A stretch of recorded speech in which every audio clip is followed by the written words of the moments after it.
திட்டமாக அவருடைய பிள்ளைகளாகிய நம்மோடு கூட அவருடைய வார்த்தையில் பேசுவார் என்று நாம் எல்லாரும் விசுவாசிக்க போகிறோம். விசுவாசிகளுக்கு எல்லாம் நல்லதாகவே நடக்கும். ஆமென் சொல்லுவோமா? கர்த்தர் பெரியவர். ஒரு வாலிபன் ஒருவன் இருந்தான். லீ ஸ்ட்ரோபெல் என்று சொல்லப்படுகிற ஒரு அருமையான வாலிபன். இவன் ஒரு இன்வெஸ்டிகேஷன் ஜேர்னலிஸ்டாக மற்றும் கூட ஒரு ஏத்திஸ்டாக இருந்தான். இன்வெஸ்டிகேஷன் ஜேர்னலிஸ்ட் மற்றும் ஒரு நாஸ்திகன். இப்படியாய் இருந்த இவன் ஒரு திருமணம் செய்தான். இவன் திருமணம் செய்த இவனுடைய மனைவி திருமணத்துக்கு பிற்பாடு ஒரு நாள் இயேசு அவளை சந்தித்த போது அவளுடைய வாழ்க்கையை இயேசுவிடத்தில் ஒப்பு கொடுத்தாள். ஒரு நல்ல கிறிஸ்துவ மகளாக இயேசு தான் தெய்வம் என்று உறுதியாய் நம்பி அவரை பற்றி கொண்ட ஒருவளாய் மாறினாள். இந்த லீ ஸ்ட்ரோபெல் என்று சொல்லப்படுகிறவர் இவர் ஒரு நாஸ்திகனாய் இருந்தபடியினாலே அவருடைய மனைவி ஆனவள் ஒரு கிறிஸ்தவள் ஆகிவிட்டாள் என்றதே அவரால் ஏற்றுக்கொள்ளவே முடியல. இயேசு ஆண்டவர் இல்லை, தெய்வம் என்பது பொய், தேவன் இல்லை என்று இந்த லீ ஸ்ட்ரோபெல் அதிகமாய் நம்பினபடியினாலே தன் மனைவி ஏமாந்து போனாள். தேவ நம்பிக்கைக்கு ஆளாகிவிட்டாள். ஐயோ, அவளை எப்படி நான் திருத்துவேன்? தெய்வம் என்று ஒருவர் இல்லை, தேவன் இல்லை என்று சொல்லி அவன் உறுதியாய் நம்பினபடியினாலே ஒரு தீர்மானம் பண்ணினான். நான் ஒரு இன்வெஸ்டிகேஷன் ஜேர்னலிஸ்ட் என்றபடியினாலே என்னுடைய நாட்களை நான் என்ன செய்ய போகிறேன் என்றால், இந்த இயேசுவை குறித்து ஆராய்ச்சி செய்ய போகிறேன். அவருடைய மரணம், அவருடைய வாழ்வு, அவருடைய உயிர்த்தெழுதலை குறித்து நான் ஆராய்ச்சி செய்து இது பொய், தெய்வம் இல்லை என்றதை என் மனைவிக்கு நான் விவரித்து காட்டப் போகிறேன் என்ற ஒரு பெரிய தீர்மானம் செய்து இவர் என்ன செய்தாராம், ஒவ்வொரு நாளும் அமர்ந்து இயேசுவுடைய வாழ்வை குறித்தும் அவருடைய மரணத்தை குறித்தும் அவருடைய உயிர்த்தெழுதலை குறித்தும் அவர் ஆராய்ச்சி ஏராளமாய் செய்ய ஆரம்பித்தாராம்.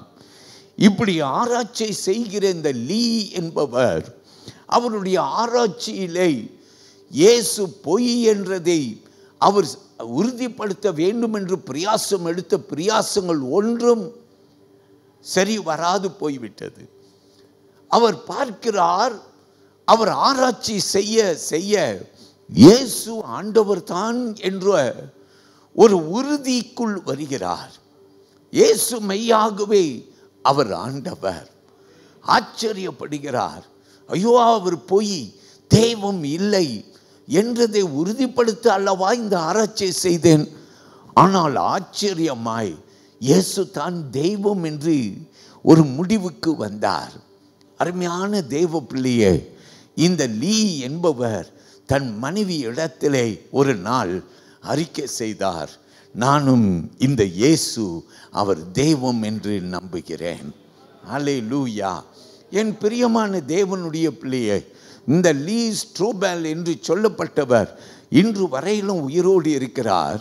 இவர் இன்றைக்கு இயேசு தான் தெய்வம் என்று அவர் ஒரு பெரிய அப்பாலஜெட்டிக், அப்படின்னா இயேசு தெய்வம் என்றதை ஆதரிக்கவும் அதை கற்றுக் கொடுக்கிறதும் அதற்கென்று உறுதியாய் நிற்கிறவராய் மாறிவிட்டார். அல்லேலூயா. கர்த்தருக்கே மகிமை உண்டாவதாக. இயேசு மெய்யாகவே ஆண்டவர். வேதம் சொல்லுகிறது, இயேசு என்ற நாமத்திலே எல்லா கால்களும் முடங்கும், எல்லா நாவுகளும் அறிக்கை செய்யும், இயேசு ஆண்டவர். இந்த வலது கை எல்லாரும் உயர்த்தி இயேசு ஆண்டவர் என்று இந்த காலை வேளையிலே நாம் எல்லாரும் அறிவிப்போம், அவர் மெய்யாகவே ஆண்டவர். இன்றைக்கு ரொம்ப சீக்கிரமாய் ஆண்டவருடைய வார்த்தையிலே நான் உங்களை நடத்தும்படிக்கு ஒற்றுமையில் வல்லமை என்ற ஒரு இறுதி பிரசங்கத்தை ஒரு சுருக்கத்தை உங்களுக்கு நான் கொடுக்கும்படிக்கு நான் வாஞ்சித்திருக்கிறேன். என்னை கவனிக்கும்படிக்கு உங்களை கேட்டுக்கொள்கிறேன். கர்த்தர் உங்களோடு கூட பேசுவாராக. இன்றைக்கு நான் எடுத்திருக்கிற வேத பகுதி நெகேமியா புஸ்தகத்தில் நான் உங்களுக்கு சில அதிகாரங்களில் இருந்து வரக்கூடிய சில கருத்துக்களை பகிர்ந்து கொள்ள, ஒரு 4 காரியங்களை உங்களோடு பகிர்ந்து கொள்வதற்கு பிரயாசம் எடுத்திருக்கிறேன். யுனைடெட் இன் பர்பஸ் என்றதான ஒரு தலைப்பை கொடுத்திருக்கிறேன். நோக்கத்தில் ஒன்று சேர்ந்து என்றதான ஒரு தலைப்பு. நெகேமியா 4ஆம் அதிகாரத்தில் 6ஆம் வசனம் இப்படியாய் சொல்லுகிறது. Look at Nehemiah chapter 4 and look at verse 6. It says, so we rebuilt the wall till all of it reached half its height, for the people worked with all their heart. நாங்கள் அலங்கத்தை கட்டி வந்தோம். அலங்கம் எல்லாம் பாதி மற்றும் ஒன்றாய் இணைந்து உயர்ந்தது. ஜனங்கள் வேலை செய்வதற்கு ஆவலாய் இருந்தார்கள் என்று வேத வசனம் நமக்கு சொல்லுகிறது. ஆங்கிலத்திலையும் தமிழ்லையும் பாருங்க, அந்த வசனம் தமிழில் இறுதியில் சொல்லுகிறது, ஜனங்கள் வேலை செய்வதற்கு ஆவலாய் இருந்தார்கள். ஆங்கிலத்தில் வேதம் சொல்லுகிறது, for the people worked with all their heart. இந்த all their heart என்றதை நாம் சொல்லுவோம் என்றால் முழு மனதோடு செயல்பட்டார்களாம். அல்லேலூயா. உள்ளத்தில் இருந்து செயல்பட்டார்கள் அல்லது ஒரு மனதோடு செயல்பட்டார்கள். நாம் சொல்லுவோம் ஆமென். அல்லேலூயா. ஒரு மனதோடு அவர்கள் செயல்பட்டார்கள். என்ன செயல்? நெகேமியா எருசலேமுக்கு வந்திருக்கிறார். எருசலேம் மதில்கள் எல்லாம் இடிபட்டு ஒரு சோகமான நிலையில் இருக்கிறது எருசலேம். இந்த எருசலேமின் மதில்களை கட்டுவதற்கே இந்த நெகேமியா அவர் பாபிலோனில் இருந்து அவர் பாபிலோன் அரசாட்சி செய்கிறவர் அதிகாரத்தோடு வந்திருக்கிறார். எங்கே? அவர் எருசலேமுக்கு வந்திருக்கிறார். என்ன செய்ய வந்திருக்கிறார்? இந்த எருசலேம் மதில்களை கட்ட வந்திருக்கிறார். அல்லேலூயா. இப்ப வேத வசனம் நமக்கு சொல்லுகிறது, ஜனங்கள் எல்லாரும் இந்த மதில்களை கட்டுவதிலே ஒன்று இணைந்தார்கள். ஆமென். அல்லேலூயா. ஒரு மனதோடு செயல்பட்டார்கள். நாம் சொல்லுவோமா? அல்லேலூயா. ஒரு மனதோடு செயல்பட்டார்களாம். ஒரு மனதோடு செயல்பட்டால் நாம் பெரிய காரியங்களை செய்யலாம். இந்த சபையிலே நம்ம எல்லாரும் ஒருமனப்பட்டா, உங்க குடும்பத்திலே நீங்க எல்லாரும் ஒருமனப்பட்டா நீங்க பெரிய சாதனைகளை செய்யலாம். உங்க வேலை இடத்துல எல்லாரும் ஒருமனமாய் இருந்தா, இந்த ஒரு மனம் இருந்துச்சுன்னா பெரிய காரியங்களை நாம் செய்ய முடியும். அல்லேலூயா. சாத்தான் தான் என்ன செய்கிறான்? அந்த ஒரு மனத்தை கெடுக்கிறதற்கு பிரயாசம் எடுக்கிறான். சபைக்குள்ளார பூந்து விசுவாசிகள் வாழ்க்கையிலே உள் பிரவேசித்து, குடும்பங்களிலே பிரவேசித்து பல சலசலப்புகளையும் பல நெருக்கங்களையும் கொண்டு வருகிறான். நீங்க சலசலப்பிலையும் நெருக்கங்களிலும் இருந்தால் நம் குடும்பம் பாதிக்கப்படுகிறது, சபை பாதிக்கப்படுகிறது, நம் வேலை இடத்திலே பாதிக்கப்படுகிறோம். ஒரு மனம் இல்லாத இடத்திலே ஜனங்கள் எப்படி ஆகிவிடுகிறார்கள்? சிதறப்பட்டு விடுகிறார்கள். கர்த்தருடைய பிள்ளையை இன்றைக்கு நான் பிரசங்கிக்கிற இந்த இறுதி ஒரு மனம் அல்லது ஒற்றுமையை குறித்து நான் பிரசங்கிக்கிறபடியினாலே கர்த்தருக்கு மகிமை உண்டாக இன்றைக்கு கர்த்தர் நம்ம எல்லாத்தையும் ஒன்று சேர்ப்பாராக, நம் குடும்பத்தை ஒன்று சேர்ப்பாராக. வலது கை எல்லாரும் உயர்த்தி கொண்டு தேவனை மகிமைப்படுத்துங்கள். உன் குடும்பம் சிதறடிக்கப்பட்டு இருந்தால், உன் குடும்பம் ஒருவேளை பிரிவில் இருந்தால், உன் குடும்பத்தில் ஒரு மனம் இல்லாமல் நீங்கள் இருந்தால் ஆண்டவர் உங்களுக்கு ஒரு மனதை கொடுப்பாராக. அல்லேலூயா. ஒன்றுபட்டு நாம் செயல்படுவோம். அல்லேலூயா. பெரிய காரியங்களை, அநேக காரியங்களை சாதிப்போம். நமக்கு பாருங்க, வெவ்வேறு குழுவினர்கள் சபையிலே பொறுப்பெடுத்து ஊழியங்களை செய்கிறார்கள். நமக்கு சண்டே ஸ்கூல் உண்டு, யூத் உண்டு, வாலிப நமக்கு யங் அடல்ட் உண்டு, மென் உண்டு, வீமன் உண்டு. நம் எல்லாரும் ஒன்றுபட்டு நம்முடைய பொறுப்புகளை நாம் செய்வோமே என்றால் நாம் கண்டிப்பாக தேவனுடைய கிருபையை காண்போம். ஆமென் சொல்லுங்க. ஒற்றுமையிலே என்ன உண்டு? வல்லமை உண்டு. எல்லாரும் ஆமென் சொல்லுவோமா? ஹல்லேலூயா. ஒற்றுமையிலே வல்லமை உண்டு. கர்த்தர் பெரிய காரியம் செய்வார். இதை நான் வர்ணிக்கணும்னு யோசித்தேன். ஆண்டவரே, நான் எப்படி ஜனங்களுக்கு வர்ணிப்பேன், எப்படி ஜனங்களுக்கு சொல்லுவேன் அப்படின்னு நான் சிந்திக்கும் போது ஆண்டவர் எனக்கு ஒரு குச்சியை காட்டுகிறார். ஒரு குச்சியை எடுத்துக்கொள்ளுங்களேன். ஒரு விளக்கு மாற்று குச்சி, ஒரே ஒரு குச்சி எடுத்தீங்கன்னா அந்த குச்சியை நீங்கள் வளைத்து ரொம்ப சுலபமாக உடைச்சிடலாம். ஹல்லேலூயா. ரொம்ப சுலபமாக ஒரு குச்சியை எடுத்தா, ஒரு சின்ன பிள்ளை கையில் கொடுத்தா கூட அந்த பிள்ளை என்ன செஞ்சிடும்? கொஞ்ச நேரத்தில் அந்த குச்சியை ரெண்டாக என்ன பல முறை அந்த குச்சியை உடைச்சி எடுத்துடலாம். ஹல்லேலூயா. ஆனால் இதே குச்சியை போல நிறைய குச்சியை ஒன்றா சேர்த்து அது ஒரு கட்டை நாம் வைத்து கொண்டு அதை இப்போ நம்ம ஒன்றா சேர்த்து உடைக்க பிரயாசம் பண்ணா அவ்வளோ சுலபமாக உடைக்க முடியுமா? உடைக்கவே முடியாது. ஹல்லேலூயா, ஹல்லேலூயா. ஏன்னா ஒன்று இணைந்துட்டா நம்ம யாரும் உடைக்க முடியாது, பிரிக்க முடியாது. ஹல்லேலூயா. கைகளை உயர்த்தி கர்த்தரை மகிமைப்படுத்துங்கள். தேவன் பெரியவர். ஹல்லேலூயா. அதனால ஒரு மனம் நமக்கு வேணும், ஒரு மனம் வேணும். குடும்பத்திலே சலசலப்பு இருக்குன்னா உடனே ஒரு மனம் வருவதற்கு ஒருத்தர் மன்னிக்கணும், நீங்கள் ஜெபிக்க ஆரம்பிக்கணும். சபையில் ஒருத்தருக்கு பிரிவினை இருந்தால் நீங்கள் தான் ஆண்டவர்கிட்ட ஜெபம் பண்ணுன்னு ஆண்டவர்கிட்ட சொல்லணும். ஆண்டவரே, இந்த பிரிவினெல்லாம் வேண்டாம். ஏன்னா அது ஒற்றுமைக்கு கெடுதி. அல்லேலூயா. அது ஒற்றுமைக்கு பிசாசின் ஒரு ஆயுதம். நீங்கள் சொல்லுவீங்க எனக்கு என்ன என்று சொல்லுவீங்க, ஆனால் பிசாசு நகைத்து கொண்டிருப்பான். கர்த்தருடைய பிள்ளைகள் நீங்களும் நானும் என்ன செய்யணும்? ஒரு மனமாக வேண்டும். பிலிப்பியர் புஸ்தகத்தில் பவுல் எழுதுகிற அவருடைய வார்த்தையை கேட்போம். Look at Philippians chapter 2 and I invite you to come to verse 2. பிலிப்பியர் 2ஆம் அதிகாரத்தின் 2ஆம் வசனம். Look at it. Fulfill my joy by being like-minded, having the same love, being of one accord, of one mind. கேட்போம் அந்த வசனத்தை. நீங்கள் ஏக சிந்தையும் ஏக அன்பு உள்ளவர்களுமாய், நீங்கள் ஏக சிந்தையும் ஏக அன்பும் உள்ளவர்களாய் இருந்து இசைந்த ஆத்துமாக்களாய் ஒன்றையே சிந்தித்து என் சந்தோஷத்தை நிறைவாக்குங்கள். பவுல் சொல்லுகிறார், சபையே, பிலிப்பியர்களே, நீங்கள் ஒன்றாய் செயல்படுங்கள். என்ன செய்யுங்கள்? என் சந்தோஷத்தை நிறைவாக்குங்கள் என்று பவுல் சொல்றார். பவுல் யாருங்க? ஒரு ஊழியக்காரன், ஒரு பாஸ்டர் என்று வைத்துக் கொள்வோமே.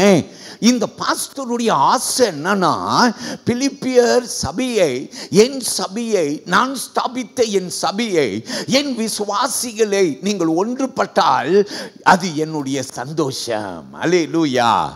அது எனக்கு மகிழ்ச்சியை கொடுக்கும். ஆமென். ஆண்டவருக்கு ஸ்தோத்திரம். தேவ பிள்ளைகளே, நீங்கள் ஒன்றுபட்டால், உங்கள் குடும்பங்கள் ஒன்றுபட்டால் உங்களுக்கென்று சந்தோஷப்படுவது யாராக இருக்கும்?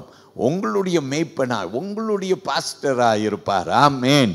ஹல்லேலூயா. ஏன்னா ஒற்றுமையிலே வல்லமை உண்டு. ஆமென். நாம் சொல்லுவோம் ஹல்லேலூயா. தேவனுக்கு மகிமை. அப்போ வேத வசனத்திலே பவுல் எழுதி சொல்லுகிறார், நீங்கள் ஒன்றுபட்டால் என் சந்தோஷத்தை நீங்கள் என்ன செய்வீங்க? நிறைவேற்றுவீங்க. ஹல்லேலூயா.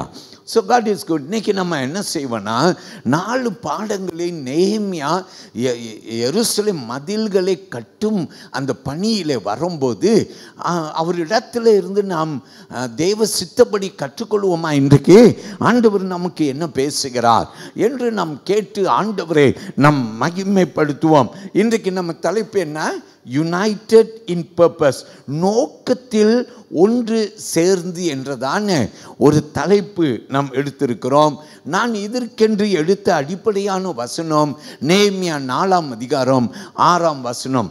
Our theme for today is united in purpose, and our key scripture verse is Nehemiah chapter 4 and verse 6. Shall we say amen?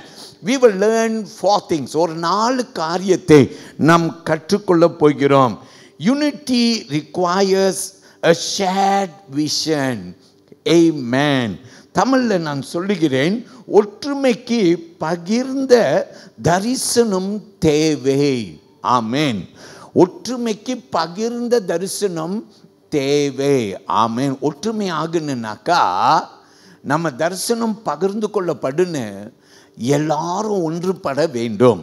நேமியாவை பார்த்தீங்களா, அவனுக்கு ஒரு தரிசனம் பிறந்துச்சு. எங்கே? பாபிலோனில் இருக்கும்போது ஒரு தரிசனம். என்ன தரிசனம்னா, நான் எருசலேம் மதிலை கட்டுனுன்ட்டு ஒரு தரிசனம் அவனுக்கு பிறந்துச்சு. அப்போ அவன் என்ன செய்தான், ராஜா கிட்ட அனுமதி கேட்டுட்டு அவன் ராஜாவுடைய உத்தரவோடு கூட ஒரு பெரிய கூட்டம் அவனோடு அனுப்பப்படுகிறார்கள்.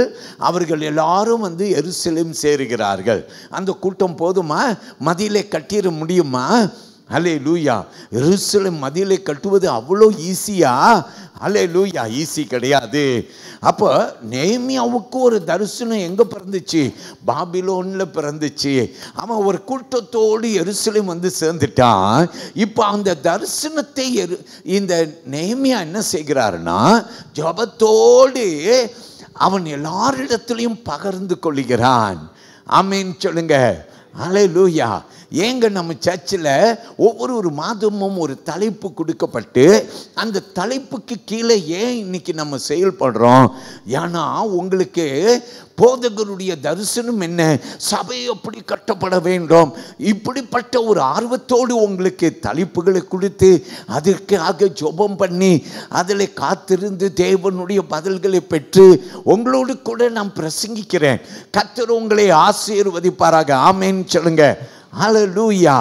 May the Lord bless you. May God's grace be upon you. Shall we say amen?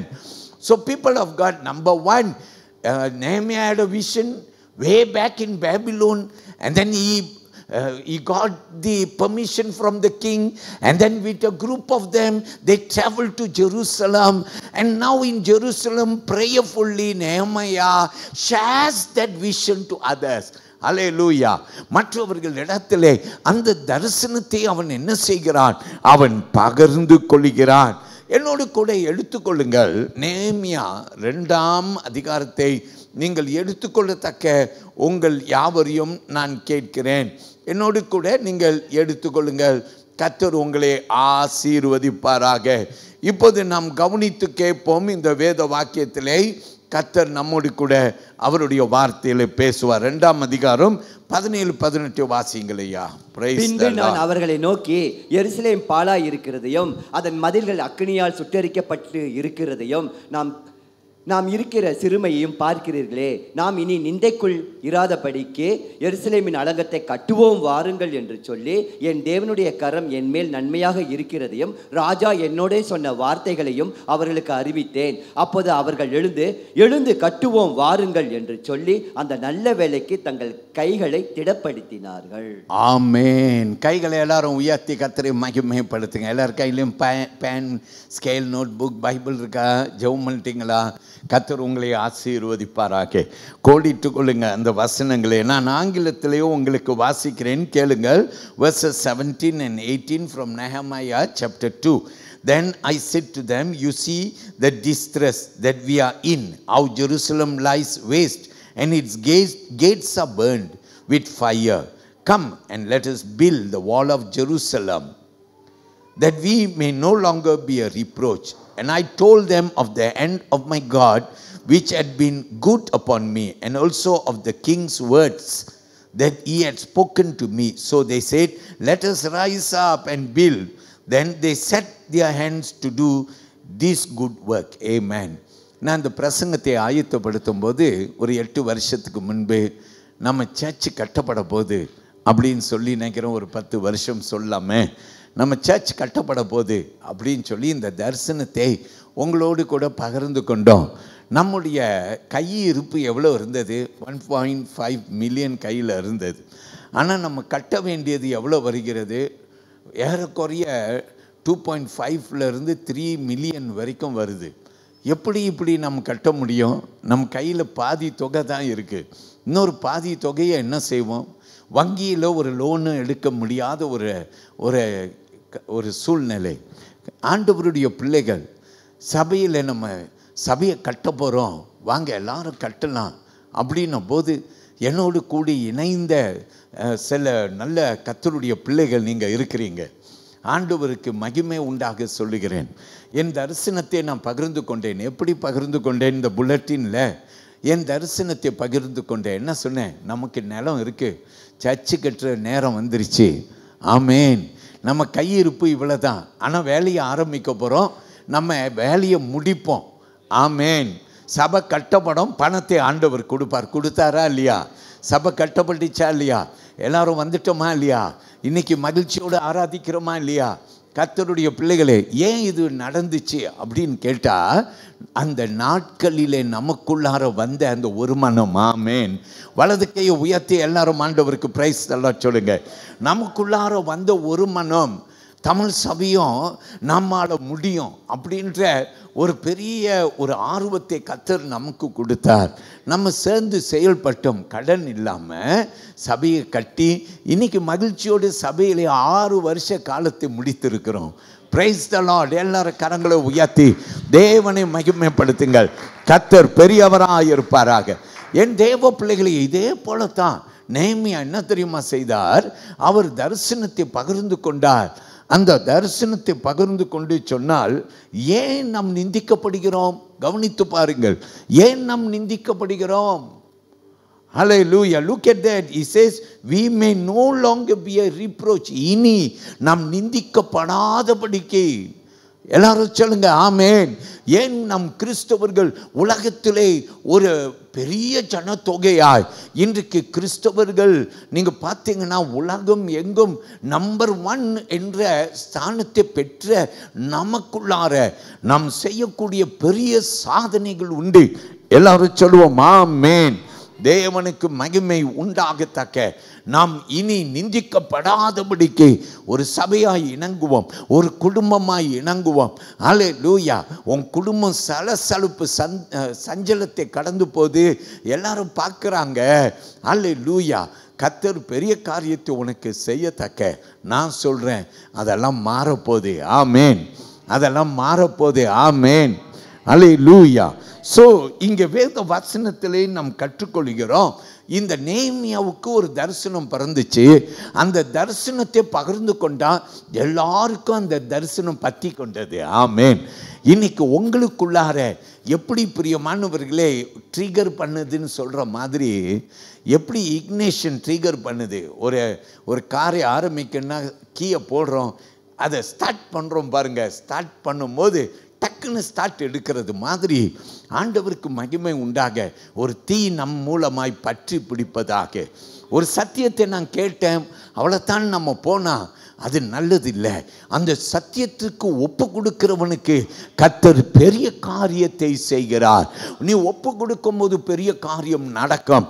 அங்கே நாம் பார்க்கிறோம். வாருங்கள் நம்ம எல்லாரும் கட்டுவோம், வாருங்கள் அப்படின்னு சொல்லி எல்லாரும் எந்திரிச்சிட்டாங்க. அல்லேலூயா. எல்லாரும் எந்திரிச்சிட்டாங்க. எல்லாரும் சொல்லுங்க ஆமேன். அல்லேலூயா.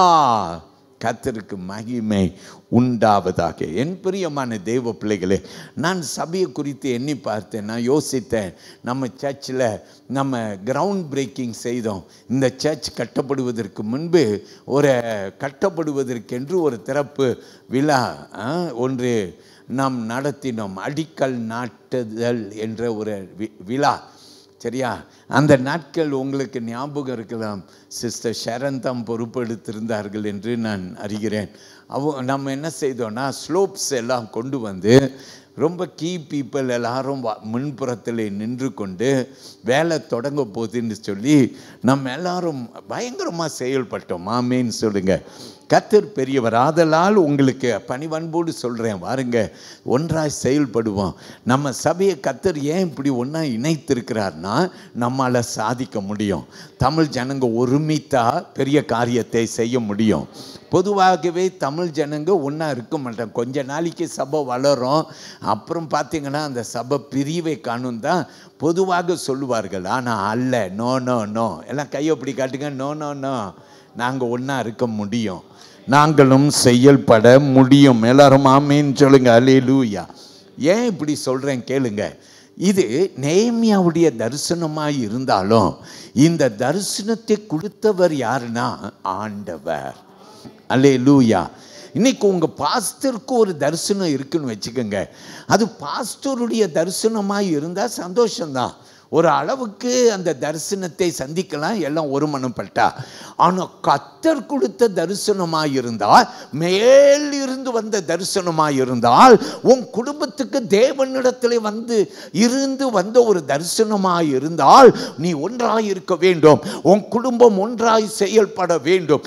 இப்படி ஆண்டவருடைய ஒரு தரிசனம் உன் மேலே இருந்தால் ஆண்டவருக்கு மகிமை உண்டாக அதை பகிர்ந்து கொள்ளு. புருஷனிடத்தில் பகிர்ந்து கொள்ளு, மனைவி இடத்துல பகிர்ந்து கொள்ளு. நான் சொல்கிறேன், நீங்கள் ஒன்று இணைந்தால் உங்கள் மூலமாய் நிறைய சாதனைகளை செய்யலாம். நீங்கள் உலகத்திலையும் செய்யலாம், ஆண்டவருக்கென்றும் செய்யலாம். ஆமேன். யோசிச்சு பாருங்க. எல்லாரும் சொல்லுங்க, ஆண்டவரே நான் என்ன தெரியுமா செய்ய போகிறேன், ஆண்டவருக்காக நான் சாதிக்க போகிறேன் அப்படின்னு சொல்லுங்க. ஆமேன். ஓகே, நான் நிறைய வசனம் கொடுக்கலாம். ஆனால் எனக்கு ஒரு சின்ன எண்ணம் வந்துச்சு, பைபிளில் இருந்து சில ஆதாரங்களை கொடுக்கணும் அப்படின்ட்டு. மோசே காலத்தில் பாருங்கள், யாத்திரையாகமம் புஸ்தகத்தில் 3ஆம் அதிகாரத்தில் 16-17 வசனத்தை பாருங்கள். மோசேயை ஆண்டவர் அழைத்து ஒரு தரிசனத்தை கொடுத்தார். என் ஜனங்கள் அழுது கொண்டிருக்கிறாங்க, எங்கே? எகிப்தில். நான் உன்னை அனுப்புகிறேன். மோசே ஆண்டவர்கிட்ட சொன்னால், நான் திக்கு வாயன், என்னால் பேச வராது எல்லாம் சொன்னால், கடைசியில் ஆண்டவர் அழைத்தவர் உண்மை உள்ளவர். ஆமேன். அழைத்தார்னா விடமாட்டார். யோனாவை அழைத்தார், விடவே இல்லை. என்ன செஞ்சாலும் சரி, எப்படி ஓடினாலும் சரி, அவனை கொண்டு வந்து திரும்பி அழைப்பை கொடுத்து ஆண்டவர் அவனை நிறுத்தினார் என்று நாம் பார்க்கிறோம். ஆமேன். மோசே போனார், பார்வோனிடத்தில் நின்றார், பல சவாலை சந்தித்தார். இஸ்ரவேல் ஜனங்களை எகிப்திலிருந்து வெளியே கொண்டு வந்தார்.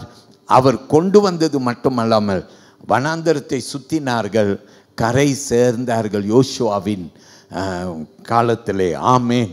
கர்த்தருடைய பிள்ளையே, இதற்கு காரணம் என்ன? மோசே இடத்திலே பிறந்த ஒரு தரிசனம் என்று நாம் பார்க்கிறோம். ஆமீன் சொல்லுங்க எல்லாரும். அல்லேலூயா, அல்லேலூயா. பைபிளில் ஆண்டவர் 2 பேர் இணைந்து நடக்கிறது குறித்து சொல்கிறார். 2 பேர் இணைந்து ஒன்றா நடக்கிறாங்கனாக்கா அவங்க உருமணம் பட்டிருக்காங்கன்னு அர்த்தமா? ஆமேன். கணவன் மனைவி சில சமயத்தில் காரில் ஒன்றா பயணம் போகிறாங்கன்னா, அவங்க இணைந்து இருக்கிறாங்கன்னா, அவங்க கொஞ்சுறது என்ன, பேசுகிறது என்ன, காரில் உட்கார்ந்ததுல இருந்து அவங்க போய் சேரும் வரையிலும் பேசி கொண்டிருப்பார்கள். ஆனால் ஒரு மனம் இல்லாமல் இருந்தா, அல்லேலூயா, மனைவி ஆனவள் காரில் பக்கத்தில் தான் உட்கார்ந்துருப்பா. ஆனால் அவளோ அப்புறத்தில் பார்த்து கொண்டு புருஷ முகத்தை பார்க்காம அவள் பாட்டுக்கு கடைசி பரியந்தமோ அவள் அப்புறத்திலேயே பார்த்துட்டு இருப்பான். இவனோ காரை ஓட்டிகிட்டே இருப்பான், முடிஞ்ச அளவில் கழுத்தை அப்படி வச்சிட்டு இருப்பான். அருமையான கர்த்தருடைய பிள்ளையே, ஒரு மனம் இல்லாத இடத்துல சந்தோஷம் போயிடும். அல்லேலூயா. கர்த்தர் பெரியவர், வீட்டுக்கு வீடு, இப்படி சில நேரங்கள் நாம் கடந்து போகிறோம். ஆனால் இதுவே வாழ்க்கை ஆகிடக்கூடாது. எல்லாரும் சொல்லுங்க ஆமேன். தேவனுக்கு மகிமை உண்டாவதாக. கர்த்தர் பெரியவர். சொல்லுவோமா? ஆமேன். அல்லேலூயா. ஆல்ரைட். ஒரு கால்பந்து போட்டியை கொஞ்சம் யோசனை பண்ணி பாருங்க. ஃபுட்பால் சாம்பியன்ஸ் லீக் பார்ப்போமா? இந்த சாம்பியன்ஸ் லீக்கில் பல பந்தய போட்டி குழு பங்கு பெறுகிறது. இந்த பந்தய குழுவில் பங்கு பெறுகிற குழு ஒவ்வொன்றுக்கும் ஒரு கோச் இருக்கிறார். அந்த கோச்சு அவர் கூட்டிகிட்டு வரும்போது நாம் ஜெயிக்கணும்னு சொல்லி கூட்டிகிட்டு வரார். அத்தனை டீமும் வருது, அந்த பந்தய போட்டிக்கு வருது. ஆனால் அவங்களுக்கு இருக்கிற தரிசனம் என்ன தெரியுமா? நம்ம ஜெயம் பெறணும். ஆமேன். வெற்றி பெறணும். எல்லாம் ஆமேன் சொல்லுங்க. அல்லேலூயா, அல்லேலூயா. ஸோ அந்த கோச் என்ன செய்வார்னா, அந்த குழுவுக்கு சொல்லிட்டு வருவார். அவங்களுடைய ஆயத்தப்படுத்துகிற அறையில், in their changing room, the coach will be there to give them the inspiration. We are together, we can make it, we will be the winners. அல்லேலூயா. நம்மால முடியும், நம் ஒருமித்தால் நம் ஜெயம் பெறுவோம் அப்படின்னு சொல்லி அவங்க எல்லாரும் குழுவாய் ஒன்றாய் சேர்ந்து ஒருவேளை கையெல்லாம் பிடித்து கொண்டு அவர்கள் ஒன்றாக என்ன செய்வார்? ரக்பி பார்ப்பீங்க, குனிந்து கொண்டிருப்பார்கள் எல்லாரும். அல்லேலூயா. அருமையான கோச் சொல்லுவார், we will be the winner, we can do it. உடனே எல்லாரும் கையை உயர்த்தி yes we can என்று சத்தம் இடுவார்கள். அவங்களுக்கு கொடுத்த அந்த அந்த இன்ஸ்பிரேஷன் இருக்க, அந்த ஆர்வம் இருக்க, அந்த ஆர்வத்தில் போய் போட்டி போடுவார்கள். அல்லேலூயா. கர்த்தர் நாம மகிமை அடைய அந்த டீம் வெற்றியை காணும். அல்லேலூயா. நீங்களும் நானும் பைபிள் சொல்லுது பந்தய போட்டியில் இருக்கிறோமா? ஆமேன். நாமும் வெற்றி பெறணுமா? ஆமேன். சாத்தான் வாரான், குறுக்கிடுகிறான், அவன் அதை தாண்ட முடியாம நம்ம தடுக்கி விழ பண்ணுகிறான். ஆனா நான் விழ மாட்டேன், நான் எழும்புவேன். ஹல்க் பார்த்துருக்கீங்களா? எனக்கு இந்த ஹல்க் ஹோகனை நான் கொஞ்சம் சின்ன பையனா இருக்கும் போது நான் பார்ப்பேன். அல்லேலூயா. இந்த ஹல்க் ஹோகன் இவன் அதாவது சண்டையில் ரிங்கில் இறங்கின உடனே அவன் நிற்பான் பாருங்க, அவனை குத்து குத்து குத்து குத்துன்னு குத்துவாங்க. அல்லேலூயா.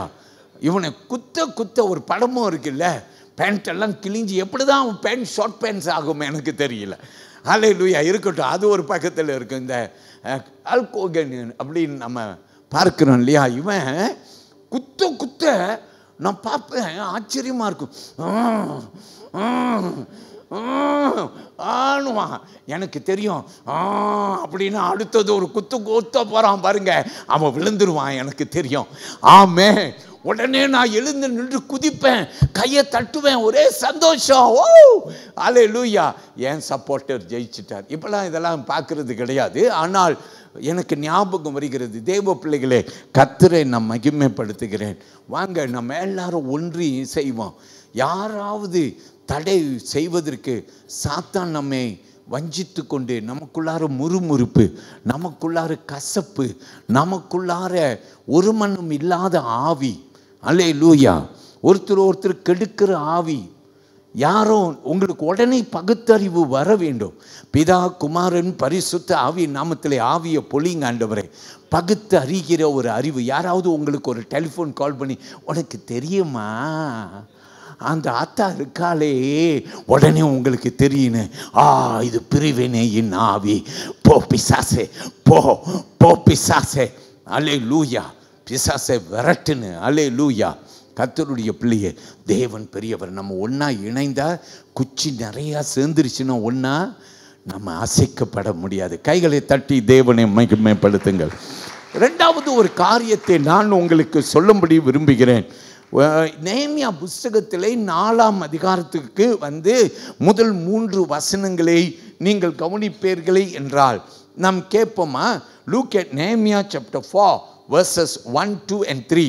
But it so happened when Sanballat heard that we were rebuilding the wall, that he was furious and very indignant and mocked the Jews.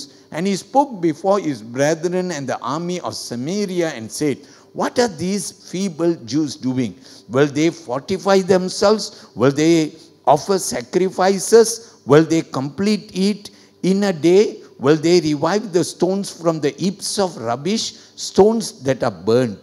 Now Tobiah the Ammonite was beside him, and he said, whatever they build, if even a fox goes up on it, it will break down their stone wall. Nam kepum. நாங்கள் அலங்கத்தை கட்டுகிற செய்தியை சன்பலாத் கேட்டபோது அவன் கோபித்து எரிச்சல் அடைந்து யூதரை சக்கந்தம் பண்ணி, அந்த அற்பமான யூதர் செய்கிறது என்ன? அவர்களுக்கு இடம் கொடுக்கப்படுமோ? பலியிடுவார்களோ? ஒரு நாளிலே முடித்து போடுவார்களோ? சுட்டரித்து போடப்பட்டு மண்மேடுகளான கற்களுக்கு உயிர் கொடுப்பார்களோ என்று தன் சகோதரர்களுக்கும் சமாரியாவின் சேனைக்கு முன்பாக சொன்னான். அப்பொழுது அம்மோனியனாகிய தொபியா அவன் பக்கத்தில் நின்று, அவன் கட்டினாலும் என்ன, ஒரு நரி ஏறி போனால் அவர்களுடைய கல் மதில் இடிந்து போகும் என்றான். எங்கள் தேவனே, நாங்கள் அவமதிக்கப்படுகிறதை கேட்டு அவர்கள் நிந்திக்கிற நிந்தையை அவர்கள் தலையின் மேல் திருப்பி அவர்கள் சிறையிருப்பின் தேசத்தில் சூறைக்கு ஒப்புக்கொடும். அவர்கள் அக்கிரமத்தை மூடி போடாதையும் அவர்கள் பாவம் உமக்கு முன்பாக கொலைக்கப்படாது இருப்பதாக கட்டுகளுக்கு மனம் உண்டாக பேசினார்கள். போதுமையா, ரொம்ப நல்லது. ஆண்டவருக்கு மகிமை உண்டாக. இரண்டாவது தலைப்பு, யூனிட்டி ஓவர் கம்ஸ் ஒப்போசிஷன். ஒற்றுமை எதிர்ப்பை வெல்லும் என்று நாம் கற்றுக்கொள்கிறோம். எதிர்ப்பு வரத்தான் செய்யும். நாம் பார்க்கிறோம் இங்கு தோபியா சன்பலாத் ஒரு சின்ன கூட்டம் எதிர்க்கிற ஒரு கூட்டமாக இருக்கத்தான் செய்தது. எதிர்க்கிற ஒரு கூட்டம். அல்லேலூயா. அவர்கள் என்ன செய்தார்கள்? பரியாசம் பண்ணினார்கள், மிரட்டினார்கள், எதிர்த்தார்கள். அல்லேலூயா. கர்த்தருடைய பிள்ளையே, பைபிளில் இயேசு கிறிஸ்து கூட கதையெல்லாம் சொல்லுகிறார். அல்லேலூயா. விதைக்கிற விதை விதைக்கப்பட்ட பிற்பாடு சாத்தான் வந்து கதிர்களை என்ன செய்கிறான்? என்ன அதாவது என்ன செய்கிறான்னாக்கா, எதிர்ப்பாக முச்செடிகளை நட்டு விடுகிறான். அல்லேலூயா. ஆண்டவர் சொல்கிறார், பரவாயில்ல, ரெண்டும் வளரட்டும், அறுப்பு காலம் வரும்போது என்ன நடக்கும். அல்லேலூயா. கர்த்தருடைய பிள்ளையை, தேவனுக்கு நம் மகிமை செலுத்துவோம். ஆண்டவர் பெரியவர். நாம் ஒற்றுமையாக இருக்கும்போது நமக்கு விரோதமாக நிறைய பேர் செயல்பட்டு கொண்டே இருப்பாங்க. நமக்கு பின்னால் செயல்பட்டு கொண்டே இருப்பாங்க, விரோதமாக பேசிக்கொண்டே இருப்பாங்க. நம்ம சிரித்து நம்ம மகிழ்ந்து நம்ம தரிசனத்தில் போய்கொண்டு இருக்கும்போது நம்மை பார்த்து பகைக்கிறவன், முறைக்கிறவன், மிரட்டுகிறவன், நம்ம சந்தோஷமா இருப்பது அவனுக்கு பிடிக்காது. சாத்தானுக்கு பிடிக்குமா? பிடிக்காது. அவன் கூட்டத்துக்கு பிடிக்குமா? பிடிக்காது. அல்லேலூயா. உன் குடும்பம் மகிழ்ந்தா சாத்தானுக்கு பிடிக்காது. அல்லேலூயா. உன் குடும்பம் துண்டிக்கப்பட்டா அவன் கைத்தட்டி ஆட்பரித்து கொண்டு இருப்பான். கர்த்தருடைய பிள்ளையை கர்த்தர் துக்கப்படுவார். ஆண்டவருக்கு மகிமை உண்டாகத்தக்க வாங்க ஒரு மனமாய் செயல்படுவோம். சன்பலா திருப்பார்கள். அல்லேலூயா. நாம் பார்க்கிறோம், தோபியா இருப்பார்கள். ஆனாலும் கர்த்தருடைய பிள்ளைகள் அவைகளை எல்லாம் பார்க்காமல் கர்த்தரை சார்ந்து கொண்டு, இப்படி இல்லாமல் இருந்தால் நம்ம வழி வேற மாதிரி போகும். ஆமேன். இப்படி சில பேர் சன்பலாத்து மாதிரியும் தோபியா மாதிரியும் இருந்தாக்கா நம்ம கர்த்தரை நம்புவோம், கர்த்தரை சார்ந்து கொள்வோம், அவரை பற்றி கொள்வோம். ஆண்டவரே, இந்த சபை உங்களுடையது. நான் நிறைய நேரத்தில் ஆண்டவர்கிட்ட எப்படி தான் ஜெபம் பண்ணியிருக்கேன். எப்படி தெரியுமா? ஆண்டவரே, இந்த காரியத்தை நீங்கள் தான் பார்த்துக்கணும். ஆமேன். நானாக போய் தலை விட்டேன்னா இது கூட பிரச்சனையாயிடும். நான் தலை விட மாட்டேன்ப்பா, நான் ஜெபம் பண்ணுவேன். அல்லேலூயா. எல்லாரும் வலது கையை உயர்த்தி சொல்லுங்க, ஆமேன். அதே போல் குடும்பமான கர்த்தருடைய பிள்ளையை நீனும் கூட ஜெபம் பண்ணுறதை விட்டுறாத. நான் என்னென்னமோ ட்ரை பண்ணிட்டேன் பாஸ்டர், ஒன்றுமே நடக்கலை, என் குடும்பம் அப்படி தான் இருக்கொண்டு கர்த்தர் விதியாய் படைத்து விட்டார் என்று நீ எண்ணி அப்படியாய் உன்னை அவ்வளோதான் அப்படின்னு நினச்சிட்டியா? அதுவும் சாத்தானுடைய ஒரு விதை. அப்படி அல்ல. நீ அப்படி இருக்க பிறந்தவனே அல்ல. நீ எல்லாவற்றிலும் வாழ்ந்து சுகமாய் இரு என்றது தேவ சித்தம். நீ இதை விட்டுட்ட, வசனத்தை பிடிக்கல. அல்லேலூயா. சாத்தான் சொன்ன வார்த்தை உன் மனசுல பதிஞ்சிருச்சு. நாங்க அவ்வளோதாங்க, நாங்க அப்படித்தாங்க வரப்போறோம் அப்படின்னு நீ வாழ்றபடினாலே நீ அப்படியே தான் இருப்ப, இல்லைன்னா குறைஞ்சு கொண்டே தான் இருப்ப. கர்த்தருடைய பிள்ளையே, தேவன் பெரியவராக இருப்பாராக. ஆண்டவருக்கு நம் மகிமை செலுத்துவோம். தேவன் உன்னை ஆசீர்வதிப்பார். அப்போ இந்த பிரிவினைக்கு நம்ம செய்ய வேண்டியது ஒன்றே ஒன்று தான், ஜெபம். என்னோடு கூட எடுத்துக்கொள்ளுங்கள். Look at verse 6 to 9. 6ஆம் வசனத்தில் இருந்து 9ஆம் வசனம் வரையிலும் நீங்கள் கவனித்து பாருங்க. அங்கே ஆண்டவருடைய வார்த்தை. ஆனால் 9வது வசனத்தை மட்டும் வாசிக்கிறேன், கேளுங்க. Nevertheless we made our prayer to our God, and because of them we set a watch against them day and night. ஆனாலும் நாங்கள் எங்கள் தேவனை நோக்கி ஜெபம் பண்ணி அவர்கள் நிமித்தம் இரவும் பகலும் ஜாமம் காக்கிறவர்களை வைத்தோம். ஆமென். சொல்லுவோமா? ஹல்லேலூயா. So people of God, ரெண்டாவது நாம் கற்றுக்கொள்கிறோம், ஒற்றுமையை எதிர்ப்பை வெல்லும். ஒன்றா நம்ம செயல்பட்டு நல்ல ஜெபக்குழுக்களை எழுப்பி, இன்றைக்கி நம்ம சர்ச்சில் நிறைய ஜெபக்குழுக்கள் அங்கும் இங்கும் ஜெபித்து கொண்டிருக்கிறதை பார்க்கும்போது நான் சந்தோஷம் அடைகிறேன். கர்த்தருடைய பிள்ளையை, இந்த மவுண்ட் பிரேயர் ஒரே வசை மாதத்திலே ஒரு ஃப்ரைடேயில் இந்த ஜெபம் நடக்குது. இந்த ஜெபத்தில் நீங்கள் வந்து கலந்துட்டீங்கன்னா அது உங்களுக்கு ரொம்ப ஆசீர்வாதம். ஆமேன். வாங்க, நம்ம ஒரு மனம் பட்டா சன்பலாத்தையும் தோபியாவையும் தோக்கடிச்சிடலாம். எல்லாரும் ஆமீன் சொல்லுங்க. மூன்றாவது காரியத்தை கற்றுக் கொடுக்கிறேன், என்னை கேளுங்கள். Third thing I want to teach. மூன்றாவது காரியம் யூனிட்டி ரிக்வயர்ஸ் எவ்ரிஒன்ஸ் பார்ட்டிசிபேஷன். நாம் பார்க்கிறோம், ஒற்றுமைக்கு அனைவரின் பங்களிப்பு தேவை. ஆமேன், உண்மைதானே? எல்லாரும் பங்கு கொடுக்கணும். நான் வெளியில இருந்து வேடிக்கை பார்ப்பேன்னு சொல்லி நம்ம இருக்கக்கூடாது. நாமும் அதில் ஒரு ஆளாக இருக்கணும். வலது கையை உயர்த்தி ஆண்டவரை எல்லாரும் மகிமைப்படுத்துங்க. நேமியா 3ஆம் அதிகாரத்தில் வசனம் 1 துவங்கி 5ஆம் வசனம் வரைக்கும் நீங்கள் கவனித்து பார்க்கும்படிக்கு நான் உங்களை அழைக்கிறேன். ஆமென் சொல்லுவோமா? ஹல்லேலூயா. எல்லாரும் ஒன்று இணைந்தாங்க. Everybody teamed up together. I will read a few verses. Look at Nehemiah chapter 3 verse 1 onwards. Then Eliashib the high priest rose up with his brethren the priest and built the sheep gate. They consecrated it and hung its doors. They built as far as the tower of the 100 and consecrated it. Then as far as the tower of Ananil next to Eliashib. And then it goes on. எல்லாரும் ஒரு பகுதியில் என்ன செய்கிறாங்க? எல்லாரும் அவங்க செயல்பட்டு மதில்களை எழுப்பி விடுகிறார்கள். எல்லாரும் ஆமீன் சொல்லுவோமா? ஹல்லேலூயா, ஹல்லேலூயா. ஆண்டவருக்கு மகிமை. சில ஊழியக்காரனும் சேர்ந்து செய்கிறாங்க. ஊழியக்காரர்கள் தூரமாக இருந்து பார்வையாளர்கள் எல்லாரும் இணைந்து செயல்படுகிறார்கள். ஆமீன் சொல்லுங்க. படித்தவன் படிக்காதவன், அல்லேலூயா, பணக்காரன் ஏழை, எல்லாரும் இணைந்து என்ன செய்கிறார்கள்? செயல்படுகிறார்கள். ஆமீன் சொல்லுங்க. ஹல்லேலூயா. So everyone was united together. நம்ம ஒரு பைபிள் வசனம் வாசித்தோம், ஞாபகம் இருக்கா? 1 கொரிந்தியர் புஸ்தகத்தில் பவுல் இப்படியாய் எழுதினார். 12ஆம் அதிகாரத்தில் நீங்கள் போய் வசனம் 12 இருந்து 27 வரைக்கும் பார்த்தீங்கன்னா, அங்கே வசனத்திலே ஆண்டவருடைய சரீரம், கிறிஸ்துவின் சரீரம் அப்படின்னு சொல்லி அந்த சரீரத்தை குறித்து அவர் பேசுகிறார். ஒரு அவயம் பாடுபட்டால் எல்லாம் பாடுபடும் அப்படின்னு சொல்லி எழுதுகிறார். யோசிச்சு பாருங்க, உண்மை தானே? நம்ம காலு அடிபட்டுருச்சின்னு வச்சுக்கோங்க, இந்த காலு மட்டும்தான் வலிக்கும், கை கண் தலை எல்லாம் ஆட்பறித்து கொண்டிருக்குமா? ஆஹாஹா, காலை அடிபட்டு விட்டாய், ஓஹோஹோ அப்படியா இருக்கும்? ஐயோ, அந்த வலி என்ன செஞ்சிடும்? இந்த சரீரத்தையே பாதிச்சிடும், இந்த சரீரமே வலி எடுத்துரும். அல்லேலூயா, இல்லையா? உண்மை தானே? ஆமேன்னு சொல்லுங்க. ஒரு சரீரம் காயப்பட்டா ஃபாதர் பர்க்மன்ஸ் அழகா ஒரு பாடல் எழுதினார் இந்த வார்த்தைகளை வைத்து. ஒரு அவியும் பாடுபட்டால் துன்பப்பட்டால் துன்பப்படும், சேர்ந்தே மற்ற உறுப்பு எல்லாம் துன்பப்படும். அப்புறம் ஃபாதர் எழுதுறார், இணைந்திடுவோம் அப்படின்னு. ஆமேன், எல்லாரும் ஆமேன் சொல்லுவோம். அல்லேலூயா. கர்த்தருக்கு மகிமை செலுத்துவோம். பிரியமானவர்களே, தேவன் பெரியவர். வேதம் நமக்கு கற்றுக் கொடுக்கிறது, நம்ம எல்லாரும் இணைன்னு ஆமேன் சொல்லுங்க. அல்லேலூயா. நான் பிரசங்கம் ஆரம்பிக்கும் போது அப்போஸ்தலர் 2ஆம் அதிகாரத்தில் முதல் 4 வசனம், அப்புறம் 42 47 வரைக்கும் வாசித்தோம்.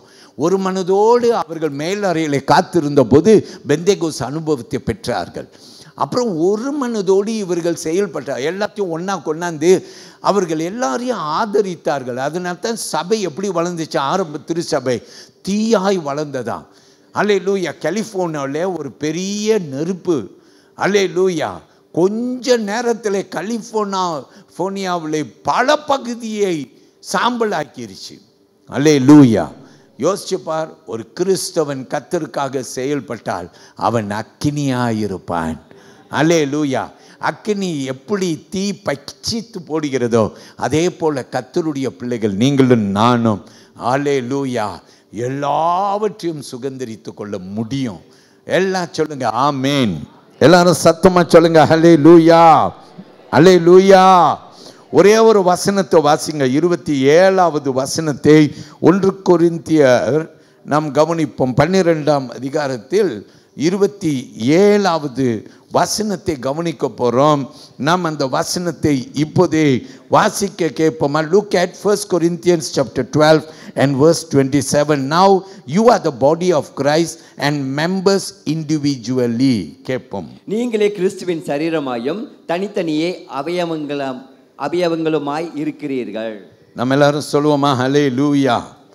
நம்ம கிறிஸ்துவின் சரீரம், தனித்தனி அவயங்களாக இருக்கிறோம். நம்ம எல்லாரும் ஒரு சரீரம். கை, கால், தலை, காது, கண், மூக்கு, இப்படி தனித்தனியாக ஒரே சரீரம். ஆனால் எல்லாம் தனித்தனியாக இயங்கி வருகிறது போல நீங்கள் இருக்கிறீர்கள் அப்படின்னு பவுல் எழுதுகிறார். ஆமீன் சொல்லுவோமா? அல்லேலூயா. கடைசியாய் 4வது காரியத்தை உங்களுக்கு நான் கற்பிக்கிறேன், கேளுங்கள். 4th thing that I want to teach you comes from Nehemiah chapter 6 and it comes from verses 15 and 16. Nehemiah chapter 6, Nehemiah 6ஆம் அதிகாரம் வசனம் 15 16வது வசனம். Look at Nehemiah chapter 6 verses 15 and 16. So the wall was finished on the 25th day of the month of Elul in 52 days. And it happened when all our enemies heard of it, and all the nations around us saw these things, that they were very disheartened in their own eyes, for they perceived that this work was done by our God. எல்லாரும் வலது கையை உயர்த்தி கொள்ளுங்க பார்க்கலாம். இந்த வசனத்தை நம்ம கோடிட்டு கொள்ளுன்னு கவனித்து பாருங்க. நேமியாவுடைய வார்த்தைகளை பாருங்க, கேட்போமா? அப்படியே அலங்கமானது 52 நாளுக்குள்ளே கட்டப்பட்டு. எத்தனை நாளுக்குள்ளே கட்டப்பட்டது?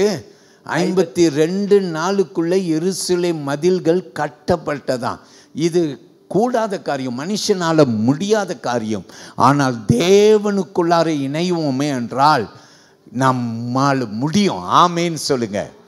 52 நாள்ல கட்டி முடித்தார்களாம். ஆமேன். வாசிங்க பாப்போம். அல்லேலூயா.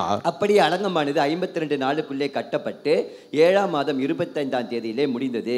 எங்கள் பகைஞர் எல்லாரும் அதை கேட்டபோது, எங்கள் சுற்றுப்புறத்தராகிய புறஜாதியான அனைவரும் கண்டபோதும் மிகவும் முனையற்று போய் அந்த கிரியை எங்கள் தேவனால் கைகூடி வந்ததென்று அறிந்தார்கள். எல்லாரும் ஆமேன் சொல்லுங்க. ஹல்லேலூயா. பாருங்க, எப்படி எல்லாரும் ஒன்றாய் இணைந்து செயல்பட்டு 52 நாள்ல அவர்கள் இந்த மதில்களை கட்டி முடித்தார்கள். பகைஞர்கள், அதாவது மற்ற தேசத்தார்கள், சுற்றி இருக்கிறவர்கள் எல்லாரும் இதை பார்த்தபோது பொறாமை கொண்டார்கள். அல்லேலூயா. வேதனை கொண்டார்கள். நம்ம வெற்றி காண்போம் கர்த்தர் நாமத்தில், சாத்தான் பொறாமை கொள்வான். அல்லேலூயா. நமக்கு பகையாய் நிற்கிறவர்கள் பொறாமை கொள்வார்கள். அல்லேலூயா. தீங்கை விதைப்பார்கள். ஆனால் ஆச்சரியப்படுவோம். என்ன ஆச்சரியம்னா, அவங்க கண்ணுக்கு முன்னால் நம்ம செழித்து தான் இருப்போம். எல்லாரும் அல்லேலூயா சொல்லுங்கள். அல்லேலூயா. தேவனுக்கு மகிமை. பிரியமானவர்களே, ஆண்டவருடைய வசனம் அப்படியா சொல்லிக்கிறேன். போன வாரம் நான் உங்களுக்கு பேசின வார்த்தையோடு முடிக்கிறேன். சங்கீத புஸ்தகத்தில் 133ஆம் சங்கீதம் வசனம் 1 சொல்லுகிறது, சகோதரர்கள் ஒருமித்து வாசம் பண்ணுவது அது எத்தனை இன்பமாய் இருக்கிறது. நாம் சொல்லுவோம் ஆமென். அல்லேலூயா சொல்லுங்க. அல்லேலூயா. Brethren together, God's word says it pleases God. அல்லேலூயா. அருமையான தேவனுடைய பிள்ளையே, பகை இருக்குமே என்றால் கர்த்தர் மனம் உடையும். கர்த்தர் வேதனைப்படுகிறார். ஆனால் ஒரு மனம் இருந்தால் கர்த்தருக்கு ரொம்ப சந்தோஷம். எல்லாரும் ஆமேன்னு சொல்லுங்க. இப்போது பாஸ்டர் பிரசங்கம் பண்ணி முடிச்சிட்டேன். தேவன் உங்கள் மத்தியிலே அசைய வேண்டும், அசைவுகளை கொண்டு வர வேண்டும். எல்லாரும் சொல்லுவோம் அல்லேலூயா. அல்லேலூயா. கர்த்தருக்கு மகிமை. நாம் எல்லாரும் எழுந்து நிற்க போகிறோம். ஒரு பாடலை பாட போகிறோம்.